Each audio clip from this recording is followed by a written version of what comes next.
This happened in the summer. It was very hot, so it was almost impossible to go outside during the day. I was spending my vacation in the village. One evening, I decided to take a walk with my friends. We met in the local central park and started wandering around the village. We walked for a long time and almost reached the river. Near it, there were a couple of abandoned houses. There were always rumors about them, stories about a crazy couple who lived there, mistreated children, worshipped the devil, and performed magical rituals. These houses stood apart from the others, typical old houses found in every village, leaning and half-rotten from moisture. One of my friends remembered how we were always scared of these houses as children, to keep us from exploring the ruins, or so I thought. She suggested we explore these two houses to give ourselves a thrill. We sneaked through the overgrown lawn and garden. We had to climb in through a window since the door was too warped to open. The floor creaked loudly and the wind howled through the cracks. We split into pairs inside. I, with Katya, one of my friends, decided to explore the kitchen and bedroom, while Masha and Vera, the other two friends, went to the basement and the hallway. Suddenly, there was a terrible crunching noise and shouts from our friends. We rushed to the basement door. It turned out that, as they were descending, the rotten staircase collapsed and they fell into the pitch darkness. We shone our phones flashlights and asked about their condition. Masha had twisted her ankle and couldn't stand on it, and Vera had badly scraped her knee. Otherwise, they had only minor cuts and bruises. We realized we couldn't handle this on our own and needed help. I offered to stay and chat with the girls while Katya went to get help. When Katya left, I sat on the floor and started talking to the girls. We now understood we would be seriously punished. Then I heard something like a rustling from the darkness of the basement, and the girls fell silent. Listening closely, we heard nothing more and relaxed, but suddenly Vera screamed. She yelled that something had licked her leg. I got tense, immediately recalling the stories about these houses. I began shining my phone light, trying to find what had scared Vera. The light flickered around the room, but we saw nothing. I told the girls they were too impressionable. Then the rustling returned, along with hissing and a menacing breathing from the darkness of the basement. Goosebumps ran down my spine, and I froze in panic. The girls screamed and begged me to shine the light on them. Snapping out of it, I started pointing the light at the basement. I think it was a mistake. It would have been better if I hadn't seen what I did. Better yet, if we had never gone on that walk, then they would still be alive. In the dim light of my phone, I saw something resembling a human body, but without legs and with a very large head, crawling towards the girls, pulling itself with limb-like arms. It moved slowly with jerky head movements, like convulsions, leaving a trail of slime or blood. It looked at me and hissed. I was paralyzed and couldn't move, scream, or even blink. The creature crawled towards them. They were hysterical. They couldn't escape because of the basement's height. Vera ran to the ledge where the stairs used to be and jumped, trying in vain to grab onto something. The creature reached Masha and began licking her legs. She tried to kick it away and break free, but it was stronger. With one quick motion, the creature tore off part of my friend's arm and began devouring it. Masha screamed and bled profusely. The creature didn't bother to be delicate and started eating my friend alive, biting off chunks. I snapped out of it and tried to help Vera out. The creature growled and chomped. It was horrible. I cried, realizing my friend couldn't be saved. The scream stopped, and it finished eating my friend. Then we heard the rustling again. It was approaching. At that moment, we got lucky, so I thought. I grabbed Vera's hand and pulled with all my strength to lift her out of the basement. but my strength wasn't enough. Within a few minutes, something yanked me backward against the wall. I was left clutching only a part of Vera's arm. The rest of her had been dragged away by the creature. That's how they found me, sitting in a corner, holding my friend's arm. I don't think anyone would have believed me if I didn't have that part of her body as evidence. The houses were demolished. In the basement of one of them, they found bones that looked like they had been recently gnawed.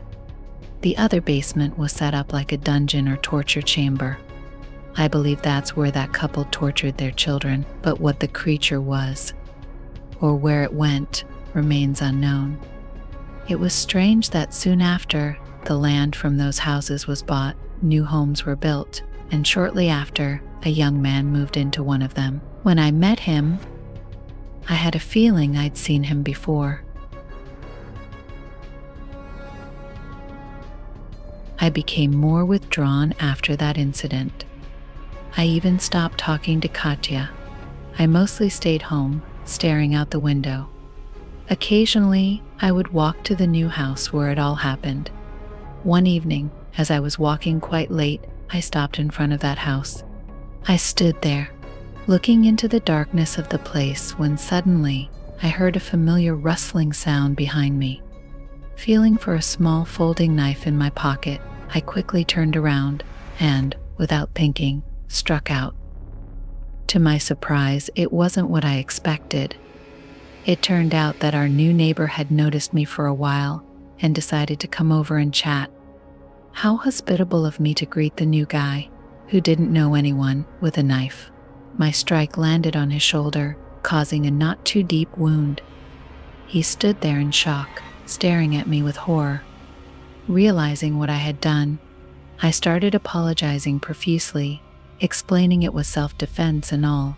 His reaction was strange and unsettling. He smiled and invited me over for tea to discuss what had happened. I agreed, even though I felt uneasy being on that land again. We sat in his cozy kitchen, drinking tea and talking. I have to say, the guy, whose name was Sasha, was a pleasant conversationalist and quite handsome too. We chatted about this and that, losing track of time until it was almost midnight. Suddenly, he stood up and said, "Time flies so fast. I think we've had enough excitement for a first meeting. Let me walk you home. There's no need to worry. I live nearby.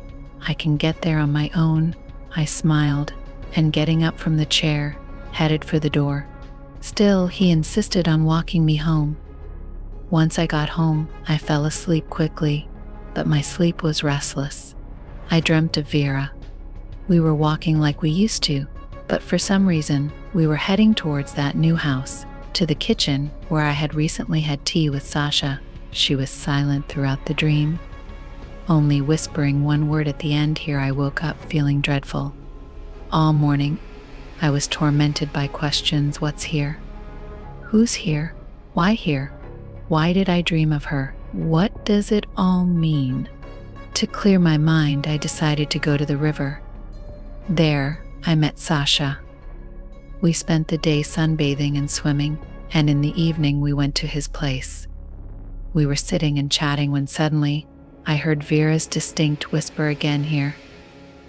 I thought it was just my imagination, but seeing the terror in Sasha's eyes, I realized it was real. We quickly went outside and moved away from the house. I told him my horrible story, to which he responded with a strange tale. He said that since moving in, he had been hearing rustling and chomping noises at night, as if some animal was always eating. I suggested he stay at my place for a while. He agreed. The next day, we decided to inspect his house. Finding nothing, we moved to the yard. In a far corner, we found a fresh mound of earth. Digging a bit, Sasha found bones. We were horrified, not knowing whose they were or how they got there. We reburied them and went inside. Then we went our separate ways. For a week or more, I didn't see Sasha or talk to him. He would rush past me without even saying hello. In the evenings, when I passed by his house, his curtains were drawn, and only a small lamp on the first floor was lit in his otherwise dark house. A few days ago, unable to sleep, I sat by the window, drinking warm milk and looking out. There was a fierce storm, and in the lightning flashes I saw Sasha. He came out of his house with a bag and went to the backyard, to the spot where we had found the bones. I saw him digging a hole and burying the bag there. I didn't know why he was acting this way. I was scared and didn't understand what was happening, but I didn't dare ask him which was my mistake. To escape from all these thoughts, I decided to go to the village harvest festival. As I wandered among the stalls with vegetables and fruits, I spotted Sasha. He was walking sullenly, staring at the ground behind the pavilions. I followed him, but as soon as I got behind the pavilions, I lost sight of him. A few minutes later, I felt a sharp pain in the back of my head and fell unconscious. I woke up in a dirty, smelly basement dimly lit by a weak lamp. I wasn't tied up, but my movements were limited due to the splitting headache. Looking around, I saw a wet line on the floor. Crawling closer, I was horrified to recognize it as the same slime from that creature. Terrified, I looked around but saw nothing. Calming down a bit, I started thinking about how to get out while I was still alone. I saw a door above me and tried to reach it.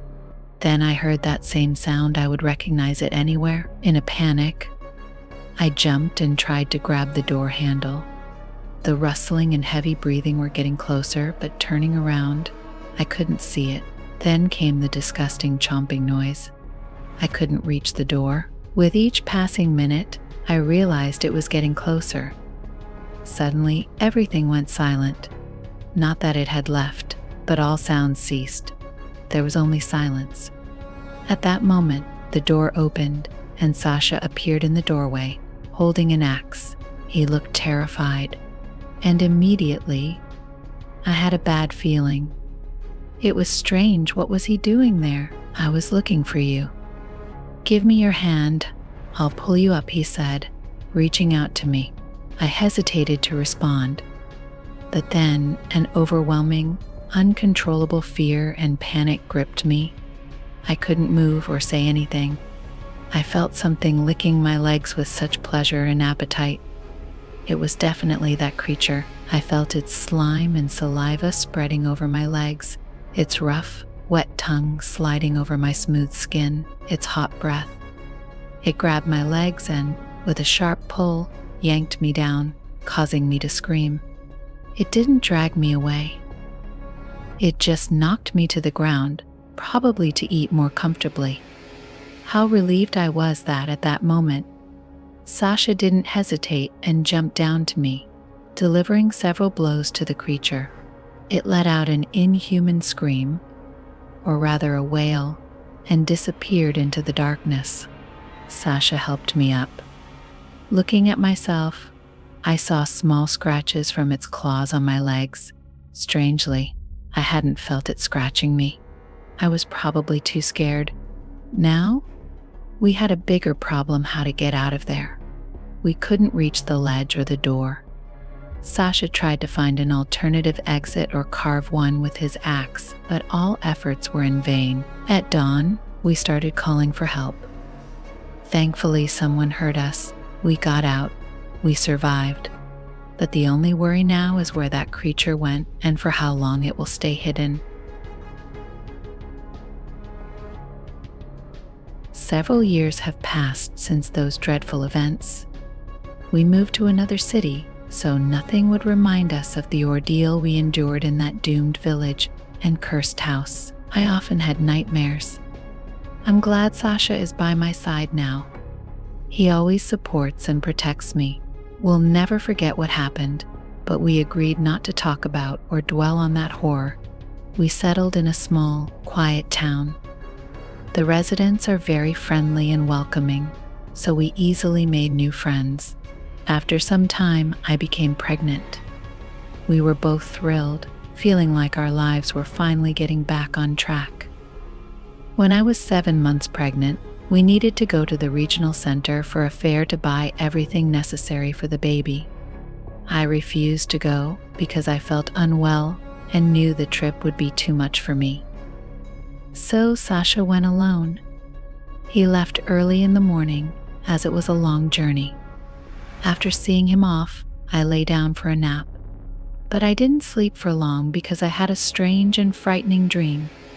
I was sitting by the window, feeling like I was waiting for someone anxiously. Then there was a knock on the door. I went to open it, and there stood Sasha, but he looked strange. He seemed detached and his gaze was indifferent. He stared at me, sending a chill through my body, and I couldn't move or speak, frozen in place. He looked at me for about 5 seconds, then opened his mouth and hissed, or rather groaned. I woke up with a start, sitting up in bed, unable to calm down. Panic gripped me, and I grabbed my phone to call Sasha. He didn't answer right away. When he did, I told him everything, and he just said, "Sweetheart, it's just a dream. I'll be back soon. Don't worry, everything is fine." I calmed down a bit and started doing household chores. Time flew by, and it was already getting dark, but Sasha still wasn't home. I started to worry and called him repeatedly, but he didn't answer. As it got darker, a neighbor came running to me, saying something terrible had happened. At the turnoff to our village, they found Sasha dead, his body mutilated almost beyond recognition. We went there. It was a horrific scene.